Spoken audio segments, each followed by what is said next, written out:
Le lendemain matin, ils ne vont pas mettre le bungalow sous scellé. Et ils vont même autoriser cette famille de Sainte-Marie-du-Mont à procéder au nettoyage du bungalow.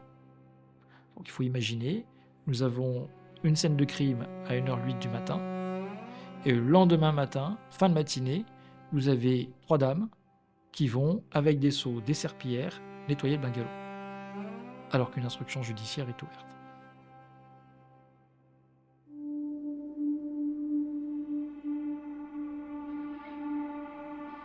Maître Gerby, ça fait longtemps qu'il nous raconte ces histoires de procès. Elles sont toutes plus prenantes les unes que les autres. C'est toujours passionnant d'avoir un œil à l'intérieur, de comprendre la justice, son fonctionnement, d'entendre comment on défend une victime. Car Maître Gerby est avocat et il a fait un choix. Il ne défend que des victimes. Un jour est née l'idée de ce podcast. Une affaire, un épisode. Vous racontez l'évolution de l'arrivée du client jusqu'au verdict. Vous écoutez Hervé Gerby raconte. Aujourd'hui, l'histoire de Valentin. Je suis contacté le 4 juin 2020 par l'ex-compagne de Valentin et la mère de son fils. Elle m'explique que son ancien compagnon, Valentin, a été tué il y a environ 3 semaines, un mois, à Sainte-Marie-du-Mont. La première demande est peu habituelle parce qu'en réalité, leur première préoccupation est non pas juridique, mais elle est médiatique. Elle est médiatique parce que les avocats de la personne qui a poignardé Valentin ont lancé une campagne communication dans les médias locaux. Ils sont dans la région de Montpellier, un petit village qui s'appelle Siran. Et ils ont lancé une campagne de communication avec la presse locale pour expliquer que finalement, Kelly a tué son compagnon dans une scène qui est une scène de légitime défense. En 2020, nous sommes déjà dans une vague où les féminicides sont particulièrement importants, font l'objet d'une attention particulière à la fois politique, judiciaire et médiatique. La communication choisie vise en réalité à faire admettre très tôt que Kelly s'est donc défendue d'une ultime scène de violence de Valentin. Et je vais apprendre que cette stratégie va d'autant plus être importante qu'elle pourrait, de premier abord, paraître plausible. Valentin fait plus d'1m90, une centaine de kilos. Kelly fait 1m60, 55 kilos. Donc dans l'inconscient collectif, c'est une communication qui marche et qui fait peur à l'ensemble de la famille de Valentin et notamment à son ex-compagne qui prend contact avec moi. Ils ont les éléments pour démontrer que c'est le contraire, c'est-à-dire que leur vision, la vision familiale, elle est totalement à l'opposé de la vision présentée médiatiquement par les avocats de Kelly. Il m'est fait part d'échanges par Messenger entre Valentin et sa maman qui dataient de quelques semaines, petites semaines avant le décès de Valentin, au cours desquels Valentin lui-même se disait être régulièrement frappé par Kelly. Donc on sent, et la famille pressent, qu'il y a une espèce de course contre la montre médiatique pour établir la vérité.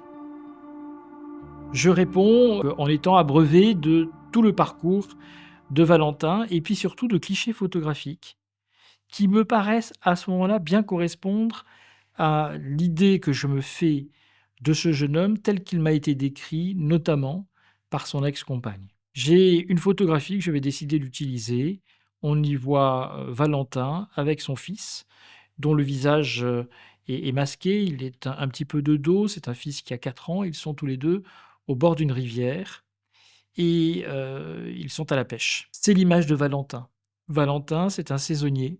C'est quelqu'un qui passe son temps l'été dans les champs, dans les vignes, au bord de l'eau. Le village de Siran et toute cette région du Minervois, c'est une région où il y a beaucoup de petites rivières et Valentin y a passé beaucoup d'années à pêcher. Et puis c'est cette relation très particulière qu'il a avec son fils de 4 ans. Donc je décide de diffuser cette photo.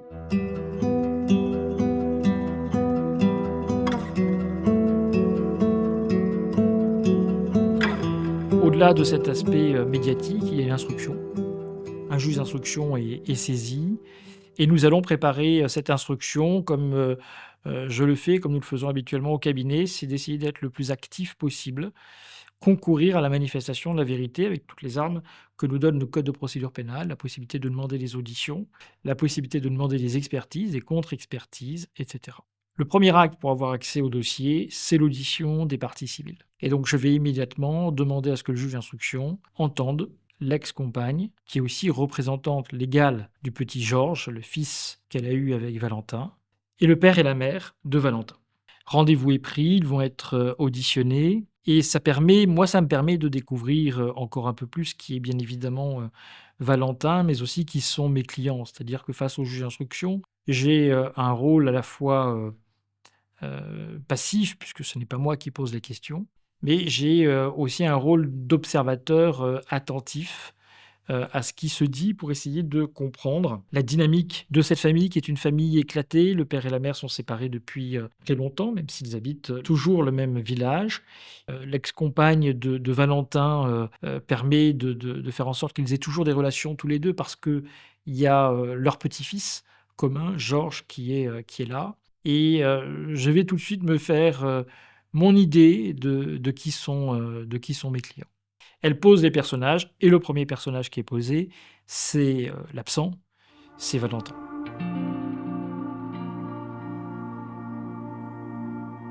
Et Valentin nous est décrit comme un gros nounours.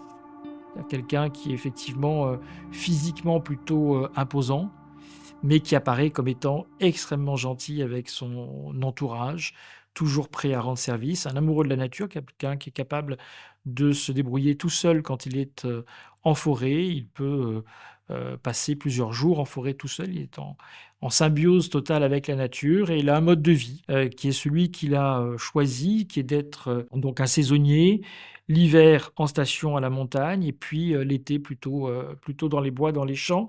Et puis entre deux saisons, sa passion, c'est les voyages. Donc Valentin m'apparaît tout de suite comme étant quelqu'un dont la gentillesse laisse peu de place, a priori, à des accès de violence, en tout cas une violence répétée sur sa compagne, comme on a tenté de nous l'indiquer. Il reste que j'ai quand même, et je sais que ça va peser lourd à un moment donné, j'ai un seul élément dans le parcours qui m'est communiqué très tôt par la maman de Georges, c'est que finalement, la séparation a été relativement difficile parce que la maman de Georges était en train de reconstruire sa vie, donc un autre homme qui arrive aussi dans la vie de Georges. Valentin, qui avait du mal à se positionner avec cet enfant qui était à la fois désiré, mais pour lequel il n'était pas préparé parce que sans doute beaucoup trop jeune, a du mal avec cette nouvelle vie de son ex-compagne. Et il va y avoir une scène dans laquelle, au sujet de Georges, ils vont se disputer. Et ça donne lieu à un procès-verbal de gendarmerie, puisqu'il y a un dépôt de plainte par elle, et elle indique qu'ils se sont croisés en voiture. Il a fait stopper le véhicule, il s'est approché d'elle, il lui a craché au visage, elle lui a donné une gifle, il lui a repoussé sa main. Je sais qu'effectivement, dans un dossier comme celui-ci, ça pèsera au moment de l'audience de la cour d'assises, et il va falloir faire avec ça et tenter de voir si l'instruction confirme qu'en dehors de ce grave incident, il n'y a rien eu d'autre dans le parcours de Valentin. Donc l'instruction va avancer, que ce soit de notre côté ou du côté de la défense de Kelly. On va demander beaucoup d'auditions. Il va y avoir une enquête de personnalité et beaucoup de personnes de l'entourage de l'un comme de l'autre vont être auditionnées par le juge d'instruction qui finalement ne nous donnera pas de limite. On va avoir vraiment la possibilité de faire auditionner toutes les personnes que nous souhaitons pour mieux dépeindre et l'un et l'autre. Et puis le moment fort d'une instruction, c'est la reconstitution. Nous nous retrouvons un soir, alors pas totalement dans les conditions du décès qui sont le 18 mai 2020. On sait que le décès se situe entre 1h et 1h30 du matin. La reconstitution se passe plutôt vers 21h30, 22h. On se retrouve dans ce mobil-home dans lequel Valentin a été frappé d'un coup de couteau. Et il succombera de ce coup de couteau. On va donc reconstituer cette scène dans ce mobil-home. Il faut imaginer un mobil-home qui fait une vingtaine de mètres carrés. On se retrouve très nombreux dans ce petit mobil-home dans un terrain vague de Sainte-Marie-du-Mont, avec donc le médecin légiste, juge d'instruction, greffier, avocat, personnes mises en examen, les escortes et les personnes qui jouent ce qu'on appelle les plastrons, c'est-à-dire les deux personnes, l'une qui va jouer le rôle de Kelly et l'autre qui va jouer le rôle entre guillemets, de Valentin. On fait cette reconstitution et là, il y a deux moments forts, me semble-t-il, qui vont peser pour la suite. Le premier moment, c'est que l'avocat Kelly va interpeller le juge sur une trace que nous voyons dans la chambre où Kelly décrit qu'elle aurait été, dans un premier temps, agressée physiquement par Valentin au cours de la soirée. Et on voit un petit carré de 20 centimètres sur la cloison. Donc la cloison enfoncée. Ça n'apparaissait pas dans la procédure jusqu'à présent et l'avocat attire l'attention du juge et du médecin légiste pour savoir si ce carré est compatible avec un coup de poing donné par Valentin dans la cloison du mobil-home. Et le médecin légiste reprend le rapport d'autopsie, constate qu'effectivement sur les phalanges de Valentin, il y avait des traces de sang et il dit, vu la taille, c'est effectivement compatible avec un coup de poing. Il faut se méfier de ces phrases parce que lorsque l'on vous dit c'est effectivement compatible, cela ne veut pas dire que c'est. Ça veut dire que ça peut aussi être totalement autre chose. Mais techniquement, c'est compatible avec un coup porté par Valentin sur la cloison. Deuxième moment, lorsque j'interpelle moi-même le médecin légiste sur ce fameux coup de couteau, puisque Valentin décède d'un coup de couteau en plein cœur. C'est un couteau de cuisine, une lame d'une dizaine de centimètres. Et j'interroge le médecin légiste pour savoir s'il faut exercer un coup particulièrement fort pour que ce couteau puisse être enfoncé jusqu'à la garde, c'est-à-dire la totalité des 10 centimètres de lame. Le médecin légiste répond qu'à l'endroit où le couteau a été planté, en réalité, il n'y a pas d'obstacle type os et qu'il est donc rentré relativement facilement dans le corps de Valentin. Ça aussi, c'est effectivement un point, je sais que ça pèsera le moment venu dans la discussion. Et le dernier point qui restera en suspens, on va dire jusqu'à la fin, nous interpellons et la mise en examen et le médecin légiste sur le fait qu'au moment de l'autopsie, il a été démontré que l'os hyoïde, qui est un petit os au niveau du cou de Valentin, a été fracturé. Il n'y a que quelques rares explications, et l'explication principale en matière de médecine légale, c'est une tentative de strangulation. Donc l'hypothèse était de savoir si effectivement il y a pu avoir une tentative de strangulation, ce que réfute la mise en examen, et donc on reste un petit peu avec cette question sans réponse. La reconstitution est achevée, on arrive même à la fin de l'instruction. Et là, avec l'ensemble du dossier, on a une première surprise, c'est que le juge va procéder à une requalification des faits. Kelly est poursuivi pour homicide volontaire sur conjoint et circonstances aggravantes. Et le juge va considérer qu'en réalité, il s'agissait d'un échange de coups réciproque, au cours duquel Kelly a porté la mort à Valentin, mais sans intention de la donner. Ce que dans notre jargon, on appelle coup mortel, c'est-à-dire des violences volontaires ayant entraîné la mort sans intention de la donner, ce qui est très différent de l'homicide volontaire, sur lequel on doit démontrer l'intention de tuer la personne. Avec toute la difficulté de la discussion juridique, parce que ce qu'on appelle l'intention homicide n'est pas l'assassinat, ça n'est pas non plus la préméditation, c'est vraiment au cours d'une scène de violence. Et on sait que lorsqu'il y a un coup unique porté directement dans une zone vitale, on considère qu'il y a une présomption d'intention homicide. Et donc là, c'est la première surprise, c'est que le juge d'instruction a un autre regard sur ce qui s'est passé et considère que Kelly a donc porté des coups volontaires sans intention de donner la mort à Valentin. Ça n'est bien sûr pas l'analyse que nous faisons, mais nous n'avons pas la possibilité nous-mêmes d'interjeter appel de l'ordonnance rendue par le juge, et c'est le procureur de la République qui va décider de faire appel de cette ordonnance de requalification et solliciter devant la chambre de l'instruction que finalement Kelly soit bien renvoyée pour homicide volontaire sur conjoint.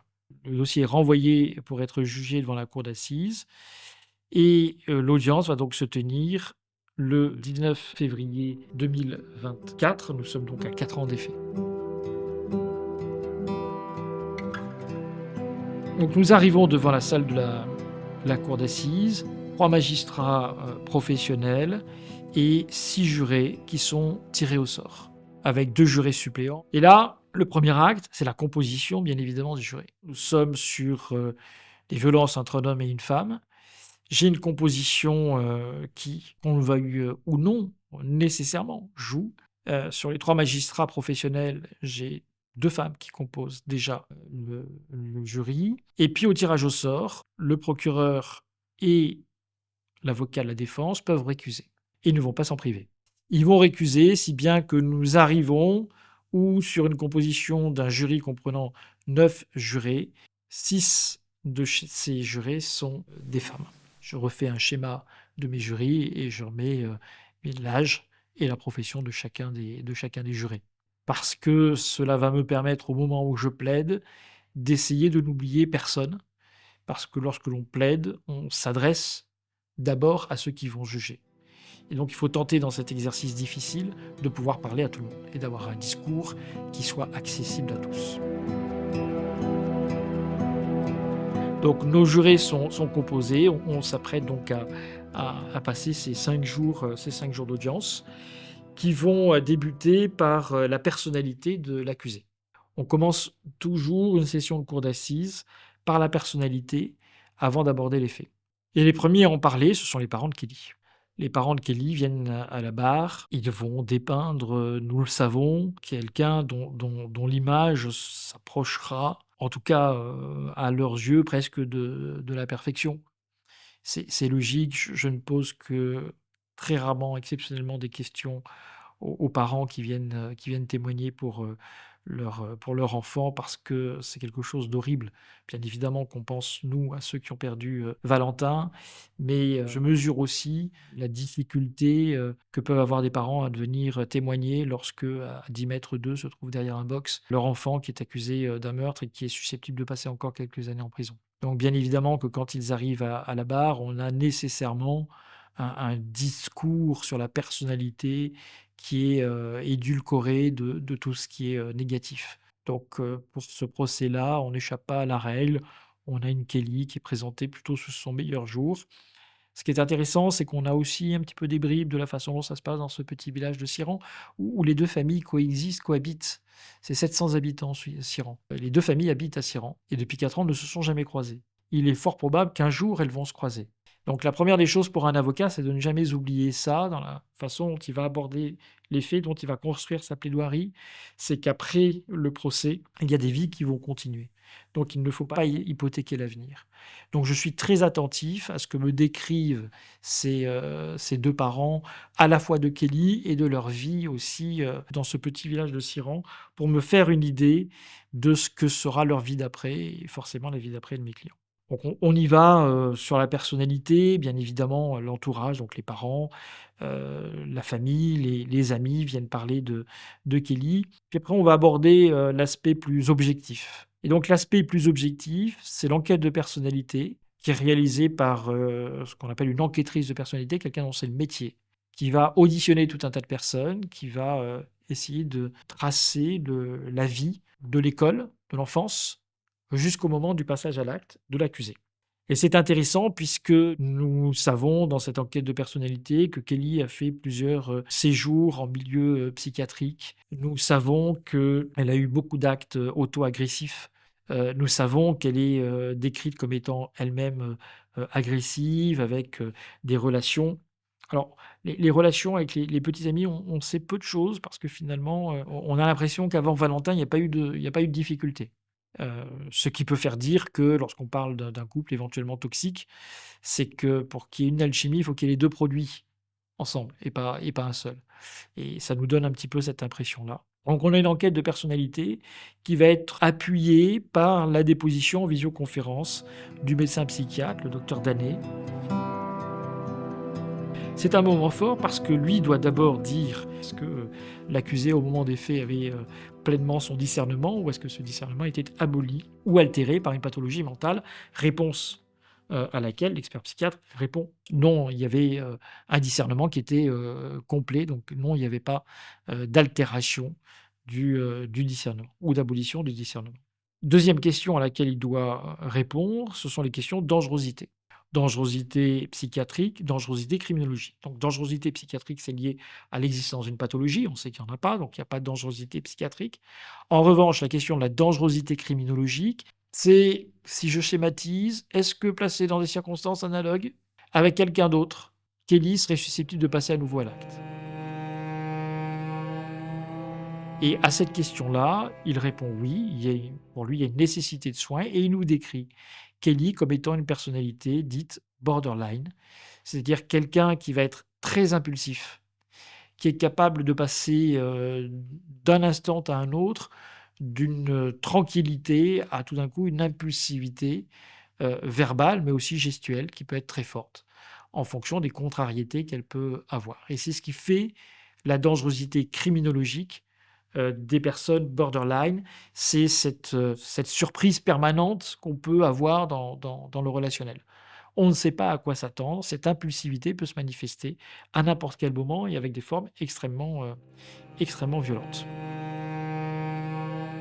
Et il explique très bien, effectivement, que ça s'est passé pour Kelly par de l'automutilation à partir de l'âge de 11 ou 12 ans, avec une explication, hein. On a un traumatisme pour elle, on a un viol dans l'enfance qui est rapporté avec une plainte qui a été déposée en son temps. On a le dossier de la plainte et on sait que cette plainte ne va pas aboutir, c'est que l'auteur de ce viol ne sera jamais ni interpellé ni jugé. Et à partir de ces faits-là, pour Kelly, pour l'accusé, c'est un peu une descente aux enfers, d'hospitalisation en hospitalisation, de prise en charge, de changement de lieu scolaire, de passage à l'acte agressif, où elle va asperger elle-même quelqu'un de bombes lacrymogènes, une jeune fille, parce qu'elle portait un blouson qui était le sien. Donc on va avoir ces accès de violence qui vont être très bien expliqués par le psychiatre. Donc on arrive là en milieu de semaine d'audience, on a plutôt un portrait bien précis de Kelly, de son parcours, de ses difficultés et de cette personnalité borderline très, très dangereuse. Progressivement, on va rentrer dans les faits. On va se projeter d'abord sur les quelques semaines qui se sont déroulées en station du côté de Miribel, puisque le meurtre de Valentin se situe le 18 mai 2020. Nous sommes une semaine après la fin du déconfinement post-Covid. Mais avant le confinement, ils étaient tous les deux en station parce que finalement, ce couple s'est rencontré avec, a priori, de ce que l'on perçoit, les mêmes idéaux. Ils sont tous les deux saisonniers. Lui rêve de voyager, elle voyage de façon très régulière. Elle travaille pour pouvoir voyager. Donc on va aborder ce travail qu'ils font ensemble. Alors, c'est un travail différent, mais ils sont tous les deux sur la station de Miribel. Et on sent que pendant cette période-là, il se passe quelque chose. Il se passe quelque chose entre eux et individuellement.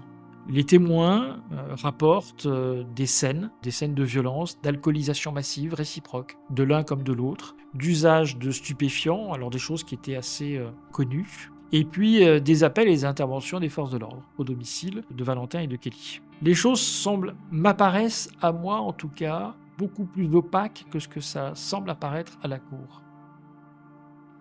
C'est-à-dire qu'on a des témoins qui défilent, qui ont travaillé avec Kelly, et travaillé elle comme serveuse dans un hôtel 4 étoiles.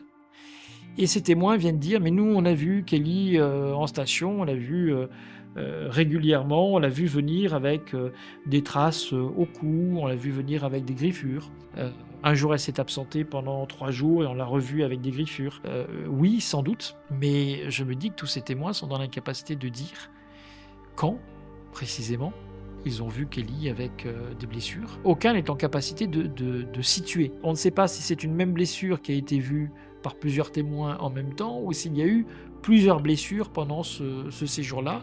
Et puis surtout, on ne sait pas les circonstances. Si ce n'est que l'on nous dit, du côté de ces témoins qui forment entre eux un microcosme, ils travaillent tous dans le même hôtel, si ce n'est qu'on a une rumeur. Et la rumeur, c'est qu'Ellie se fait frapper par son petit copain. Donc on a cette rumeur-là qui est très vive et sur lequel tout le monde va un petit peu jongler quand même pour arriver à une vérité qui serait que Kelly subit les violences de Valentin. Dans le même temps, on a des échanges de Valentin avec sa maman, un œil au beurre noir. Il lui explique que au cours d'une dispute, Kelly s'est saisie d'un bâton de ski et lui a tapé au visage avec le bâton de ski, ce qui explique son œil au beurre noir. On a des interventions de policiers, les policiers municipaux de la station, qui connaissent quand même bien les lieux, qui connaissent bien le milieu des saisonniers.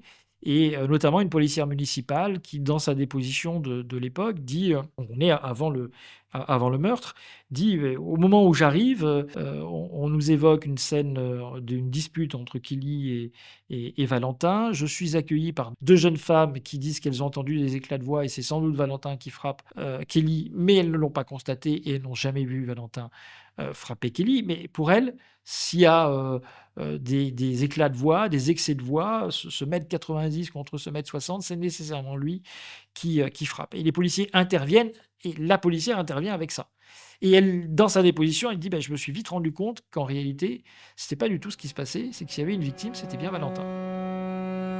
Que Kelly était en furie, que même avec leur intervention, ça a été très compliqué quand ils l'ont ramenée au poste, elle les injuriait, enfin, ça a été pour eux très compliqué. Et cette policière s'est rendue compte qu'elle était venue avec un préjugé, et en réalité, elle s'est vite rendue compte que celui qui saignait du nez, qui avait la main en sang, c'était Valentin, et c'était lui qui avait sans doute été frappé. Et je me rends compte que finalement, dans toutes les dépositions, on a cette rumeur de ce grand gaillard, nounours, mais qui frapperait sa compagne, mais personne n'est en capacité de rapporter la preuve de ces faits, et bien au contraire, quant à les interventions policières, c'est plutôt l'impression inverse que nous avons. Pendant le confinement, il y a eu une intervention des policiers parce qu'il y avait une petite réunion qui était interdite à l'époque. Kelly n'était pas très contente, elle a jeté des tas d'objets sur la rue. Enfin, on a ce type de comportement qui est très bien expliqué, très bien décrit, et qui montre plutôt une espèce de furie qu'autre chose. On interroge l'hôtel, on a l'un des responsables de Kelly qui confirme que sans doute elle se faisait frapper par son copain Valentin, qu'il l'a vu effectivement griffé, etc. Et puis on a quand même à l'opposé le témoignage du patron de l'hôtel qui lui vient dire en réalité, avant la fin du confinement, j'ai mis fin au contrat de Kelly parce que ça n'allait vraiment pas. C'est quelqu'un de difficile, c'est quelqu'un qui répond, qui ne respectait pas les règles. Et lui, ce directeur, n'a rien constaté des griffures, des ecchymoses constatées par tous les autres. On a cette impression quand même d'une réalité un peu tronquée sur la relation de l'un et de l'autre. Quoi qu'il en soit, quand on aborde les faits, on va arriver au 18 mai, ils sont au moment du confinement à Sainte-Marie-du-Mont, ils sont dans un mobil-home qui est sans eau, sans électricité, qui est prêté par la famille de Kelly, ils connaissent, c'est un cousin qui est là. Et là, c'est pareil. Je me dis que la perception, y compris par les enquêteurs, de ce qui s'était passé, a sans doute tronqué les investigations. Le 18 mai, au soir, il est 22h30, 23h, quand Kelly et Valentin rentrent dans ce bungalow, après avoir passé la journée dans un barbecue autour d'une rivière et avoir accompagné un voisin. Ce qui s'est passé, il n'y en a que deux qui le savent, peut-être trois. En tout cas, il y en a deux, c'est Kelly et Valentin. Je dis peut-être trois, parce que à 1h08 du matin, Kelly appelle son cousin, qui est à 300 mètres de là, c'est lui qui leur prête le bungalow. Elle appelle et elle lui laisse un message d'une vingtaine de secondes. Donc il est envoyé à 1h08 du matin, et les secours sont appelés par Kelly à 1h30. Elle lui laisse ce message. Au contenu, on a tous envie de le savoir. En réalité, on ne le saura pas parce qu'il va être effacé par ce cousin. Il est appelé par les gendarmes à 4h du matin. Il n'a pas décroché le téléphone puisqu'Kelly lui a laissé un message. Nous savons qu'il consulte son répondeur, qu'il a entendu le message qui a été posté par Kelly ou par Valentin, parce qu'au final, on ne sait pas qui des deux a appelé ce cousin. Mais il a effacé le message. Nous dit-il, par réflexe, parce qu'habituellement, il ne garde pas les messages. Ce en quoi, personnellement, je ne crois pas. Je n'y ai pas cru. Je lui ai dit, lorsque ce monsieur est venu déposer, interrogé aussi par l'avocat général, comment peut-il être appelé par les gendarmes à 4 heures du matin, sorti de son lit pour quelque chose de grave, écouter un message qui est nécessairement un message de panique ou de Valentin ou de Kelly, en tout cas l'un des deux va mourir et les secours vont être appelés 10 minutes après, et ne plus se rappeler et effacer ce message, et après ne plus se rappeler du contenu précis de ce message. Premier élément. Deuxième élément, c'est que les gendarmes vont faire une erreur très grave, c'est qu'après leur intervention, le lendemain matin, ils ne vont pas mettre le bungalow sous scellé. Et ils vont même autoriser cette famille de Sainte-Marie-du-Mont à procéder au nettoyage du bungalow. Donc, il faut imaginer, nous avons une scène de crime à 1h08 du matin, et le lendemain matin, fin de matinée, vous avez 3 dames qui vont, avec des seaux, des serpillères, nettoyer le bungalow, alors qu'une instruction judiciaire est ouverte. Ce qui est une erreur extrêmement grave en termes techniques, parce que le risque de dissipation des preuves, et d'ailleurs, cette fameuse marque dans le mur qui a été posée, elle figurait bien, heureusement. J'ai pensé qu'elle avait pu être mise postérieurement. Elle figurait bien dans les planches photographiques des gendarmes quand ils sont arrivés sur les lieux. On avait demandé les négatifs, à ce que les négatifs soient retirés pour vérifier effectivement que cette trace y figurait. Mais, quoi qu'il en soit, pas de relevé ADN. Je suis sur un bungalow qui est pas en bon état, sans eau, sans électricité. J'ai une cloison qui est un petit peu enfoncée. Rien ne me dit que c'est nécessairement Valentin. Tant que je n'ai pas de traces ADN, je ne suis pas certain que ce soit effectivement Valentin. Donc on a ces choses un petit peu étranges qui faussent la donne. 1h08 du matin, on a ce message et les secours qui sont appelés par la suite par Kelly. Elle va les appeler et ce sera un des temps forts de ce procès, puisque nous allons réécouter les 5 premières minutes de l'appel aux urgences par Kelly. Et on a nécessairement quelqu'un qui est en mode panique. Quelqu'un qui a compris que le couteau avait atteint le cœur de Valentin. Ça saigne énormément.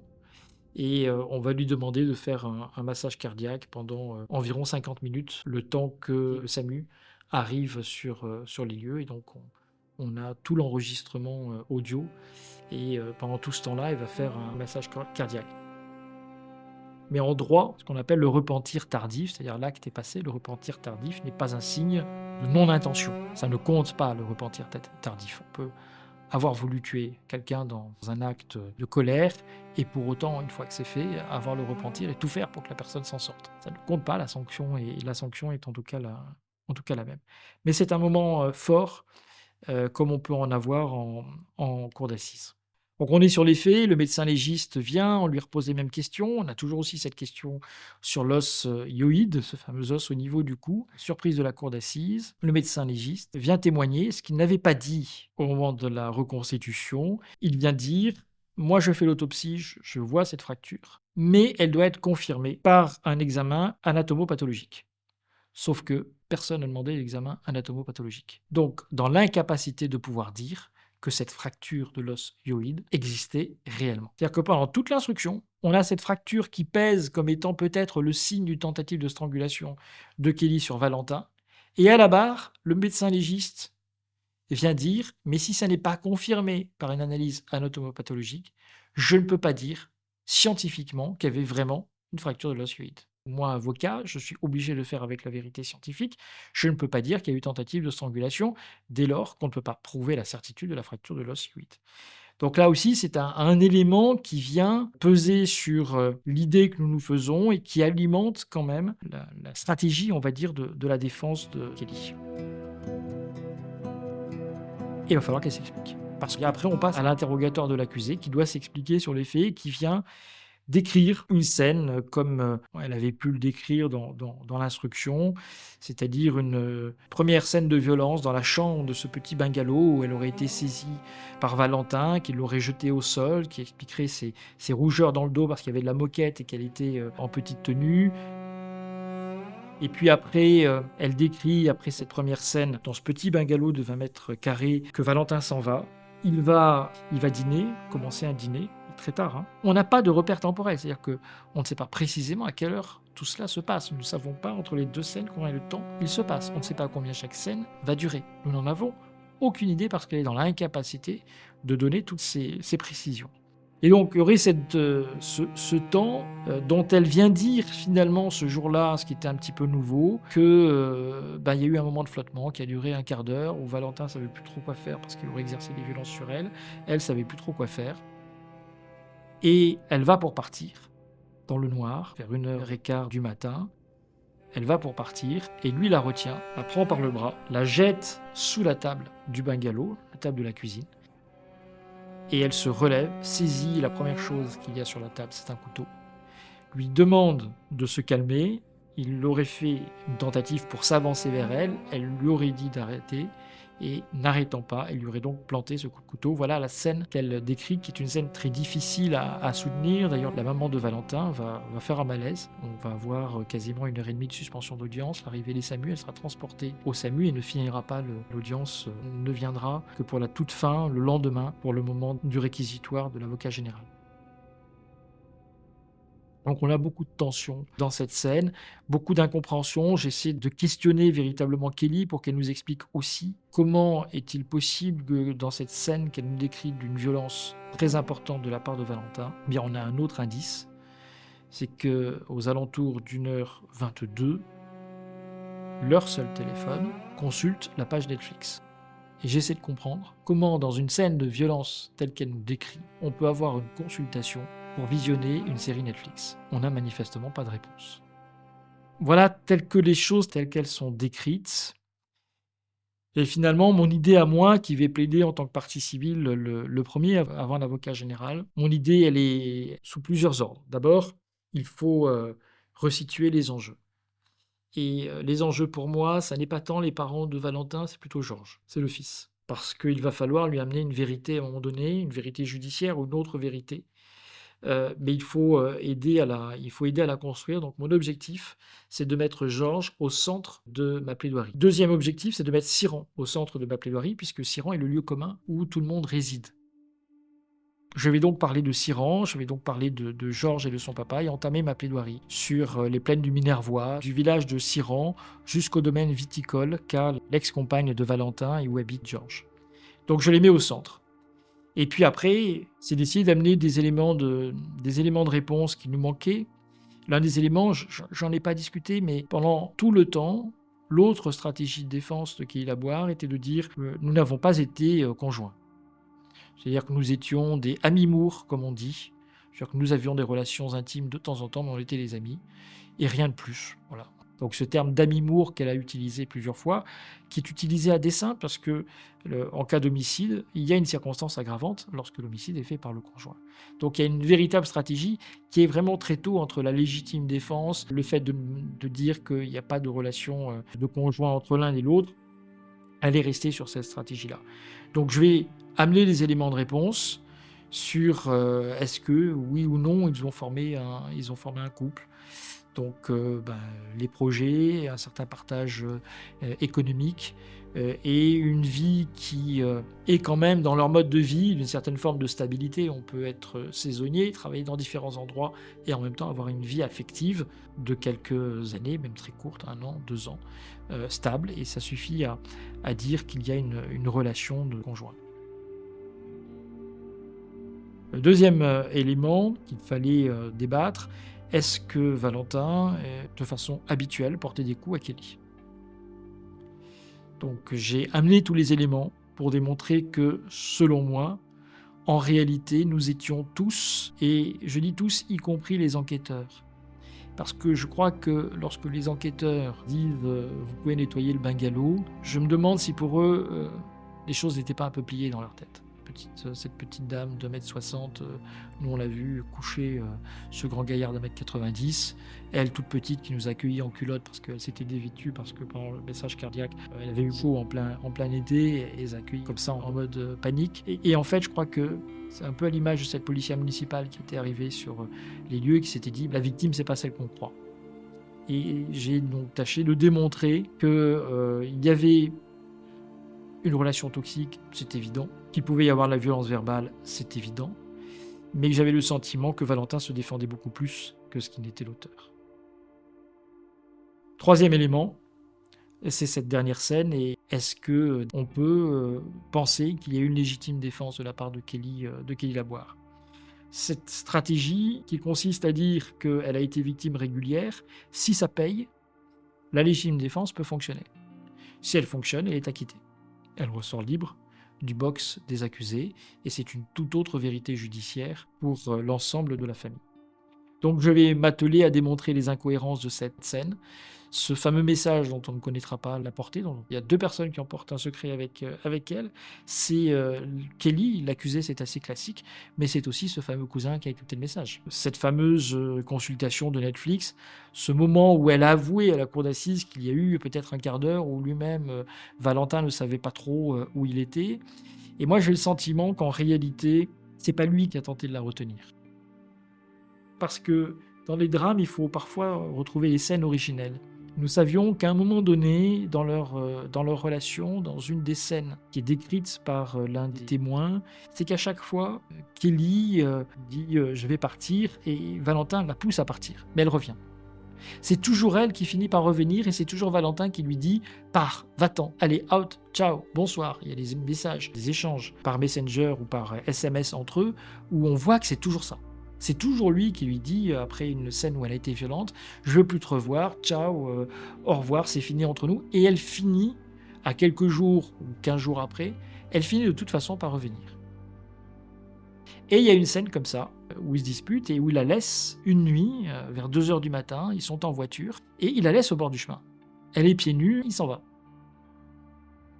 Et elle va revenir. Et c'est une des premières scènes de leur relation.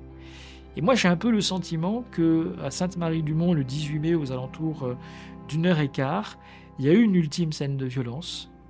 Et je pense que face à cette ultime scène de violence, Valentin lui a dit une nouvelle fois « va-t'en, pars ». Sauf que il fait nuit, il n'y a pas d'électricité. Bungalow, il est totalement isolé dans un champ. Tout autour, ce sont les montagnes de Chartreuse, sombres. Et sortir dans la nuit noire, pour elle, c'est aussi le rappel de cette première scène traumatique. Et j'ai le sentiment qu'en réalité, elle ne l'a pas accepté. Et qu'elle est rentrée, qu'elle est revenue, alors qu'il l'a chassée, qu'elle est revenue, qu'elle a pris le couteau et qu'elle l'a frappée. C'est mon sentiment et c'est ce que, effectivement, je plaide. Le lendemain, le procureur va plaider, va prendre ses réquisitions au nom de la société. Et l'avocat général va aller finalement dans notre sens, puisqu'il va dire il n'y a pas de légitime défense, il n'y a pas de coup mortel, il y a bien un homicide volontaire, il y a bien une intention de donner la mort, il y a bien une relation de couple. Et elle dit même qu'il faut absolument que les jurés se départissent d'un certain nombre de préjugés que l'on peut avoir et que dans ce dossier, il y a probablement quelqu'un qui a été plus victime dans la relation que l'autre et c'est probablement Valentin. Donc je sens qu'effectivement, ma plaidoirie, avec le travail qui a été fait au cours de l'instruction, a pesé que le ministère public, la représentant de la société, est plutôt en phase avec ça et elle requiert 15 ans d'emprisonnement. Donc nous arrivons au moment de la plaidoirie de la défense. Kelly va être défendu par mon confrère Médico, qui est un jeune confrère montpelliérain qui suit le dossier depuis le début, et puis mon confrère Luciani, qui lui intervient très tard, parce qu'il intervient pour le procès d'assises, et ils vont être tous les deux très complémentaires. Ils ne vont pas varier, ils vont plaider la légitime défense, ils souhaitent l'acquittement de Kelly Laboire, ils vont subsidiairement dire qu'il n'y a pas eu d'intention homicide, mais que c'était des coups mortels. Ils plaident chacun dans leur registre. On sent il y a toujours une fébrilité lorsque la défense plaide. Elle a la parole en dernier. Nos clients sont toujours dans cette difficulté que nous surmontons d'un point de vue judiciaire, en leur expliquant que ce n'est pas le dernier qui a parlé, qui a raison. Mais il y a toujours cette fébrilité après la plaidoirie de la défense. Et puis on se retire sur un délibéré qui finalement ne sera pas très long, qui va durer environ 3 heures. La cour revient. Chacun est vraiment sur la tension. On a vu au cours de ces jours des pleurs alternés du côté des bancs des parties civiles, de la famille de Valentin, et puis aussi du côté des parents de Kelly. Donc tout le monde est vraiment très fébrile sur un délibéré de cour d'assises. Et à la première question, est-ce que Kelly a été coupable d'homicide volontaire? Les jurés ont répondu non. Je suis pas surpris parce que on avait cette question de la requalification qui pesait depuis l'ordonnance du juge d'instruction, et je l'avais dit dès le premier jour que la question serait posée.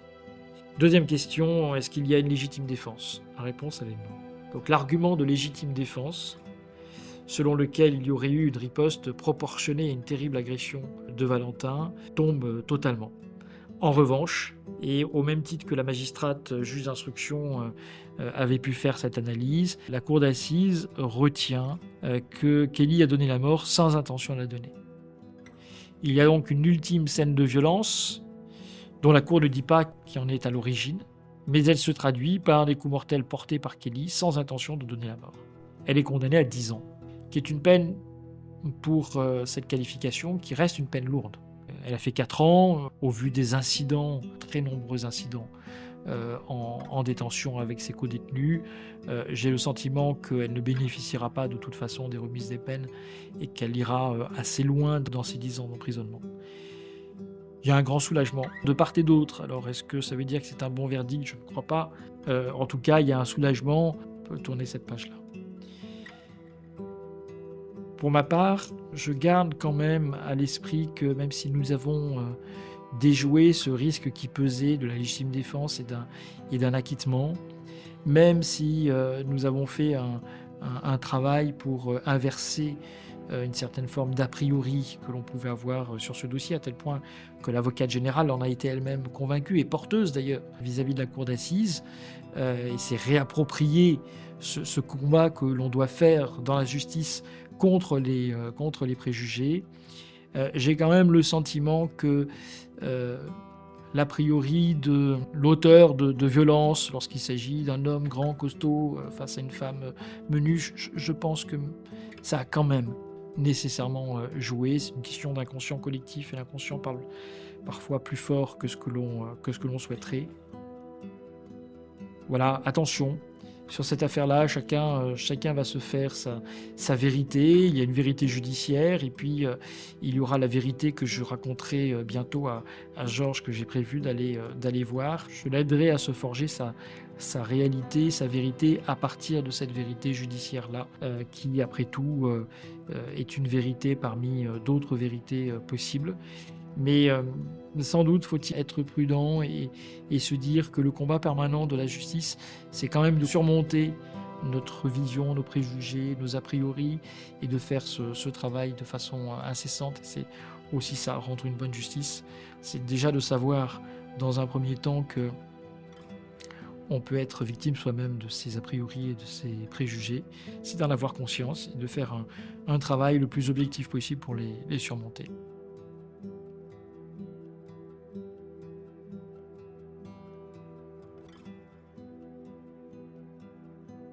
Vous avez écouté Hervé Gerbier raconte, un podcast produit par Victimes et Préjudice Avocats, réalisé par Alpcat Media, enregistrement Cyril Catin, montage Ingrid Zeller, musique Alon Peretz.